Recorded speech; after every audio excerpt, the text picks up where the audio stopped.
Hi, my name is Diego Rivero, and my current major right now is rehabilitation therapy. But on this episode of my podcast, I'm going to depth and talking about GAD, which is also called generalized anxiety disorder. I'm gonna go over a little overview of it. So, the prevalence of mental health disorders remain high across society, but these conditions are often misunderstood and stigmatized, leading to insufficient discussions about their true impact on individual lives. Generalized anxiety disorder, which is also called GAD, distinguishes itself among mental disorders because of its persistent and all encompassing characteristics. I'm going to explore why generalized anxiety disorder is relevant and demonstrates the significance of understanding this disorder while explaining why it captures so many people's interest. I want to be showing a complete understanding of GAD through an examination of symptoms combined with its documented cases and current treatments. Research includes a case study to demonstrate real life challenges, faced by someone with GAD and to provide understanding of its manifestation and daily life effects. So, now I want to be talking about the relevance and importance of understanding generalized anxiety disorder. The mental health disorder known as generalized anxiety disorder impacts millions of people across the globe. The National Institute of Mental Health, which is also called NIMH, reports that 3.1% of adults in the US experience generalized anxiety disorder annually. So when you first hear that, you might think, oh, 3.1%, that's not that many people.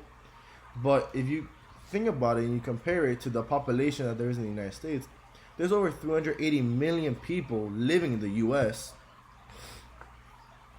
3.1% of 380 million, that is millions, millions and millions and millions of people that suffer through this. And some don't even know that they have it. Which is honestly it's sad because they might be able to get treatment for it and get better. So going back, many people experience constant and unrelenting worry that defines generalized anxiety disorder at any point in time. The disorder exists widely but remains both misunderstood and underappreciated by many. Understanding GAD helps people not affected by its cultivated empathy and develop stronger support systems which ultimately enhance treatment results for sufferers. Society needs to understand the extensive impact of anxiety on physical health and psychological well being while also addressing its social consequences and establishing proper support mechanisms. I cannot stress that enough. We need proper support mechanisms. GED's importance becomes more evident because most people who have it never receive a diagnosis, like I said previously, and they remain untreated. Individuals with GAD often avoid seeking treatment because they fail to recognize their constant worry as a medical disorder or feel embarrassed and shame about their anxiety when really they shouldn't. Many people endure their disorder for years because they remain unaware of their condition and fail to get necessary treatment. A better understanding of GAD enables the public to decrease mental illness stigma and motivate people to get treatment when necessary.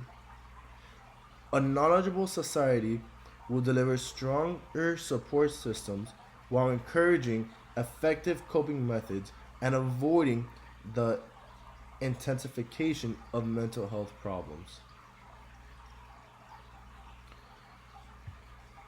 My focus in psychology and mental health research is particularly directed towards anxiety disorders because they involve intricate connections between cognitive process, emotional states, and physical reactions. Anxiety alters our mental processes and emotions and influences our behavior through patterns that frequently escape our control and awareness. A mental health disorder's physical manifestations demonstrate its profound impact across every aspect of an individual's life. Untreated anxiety produces significant personal and societal impacts, which makes mental health practitioners prioritize their condition in their field of study. So, generalized anxiety disorder represents a condition where people experience persistent, excessive worry and anxiety that lasts for 6 months or longer without control. The level of worry experienced in this condition greatly exceeds the actual events that cause it, which results in significant disruption to daily life activities. Generalized anxiety disorder stands apart from other anxiety disorders, such as specific phobias or even panic attack disorders, because it generates widespread concerns about multiple life areas like work, family, health, and even social relationships. People suffering from GAD experience anxiety, which extends across their lives despite the absence of an visible danger. So in reality, they're just harming themselves because they don't seek help because they're afraid to or worried to get judged or afraid to be criticized harshly because right now everybody gets criticized for everything now, and that needs to change. That needs to stop because that's what's harming people from getting the help that's necessary, that they need, that's necessary for them. So, symptoms of generalized anxiety disorders, I'm about to go over them now. The symptoms of GAD can vary from person to person, but they typically include both psychological and physical manifestations, and I want to go some of the most common ones. It's not everybody won't have the same exact symptoms, but they have typically they have similar symptoms. So the first one is sleep disturbance. How can that affect sleep? So anxiety can interfere with sleep, leading to difficulties falling asleep, staying asleep, and experiencing restorative rest. We need to rest. If we don't rest the necessary amount, if we don't go into REM, that is a state of where our body recuperates, where our mind resets, where our body restarts for the next day, then we're not sleeping, we're not resting, we're just there, and that only causes several health issues. Difficulty concentrating. Anxiety can affect concentrating.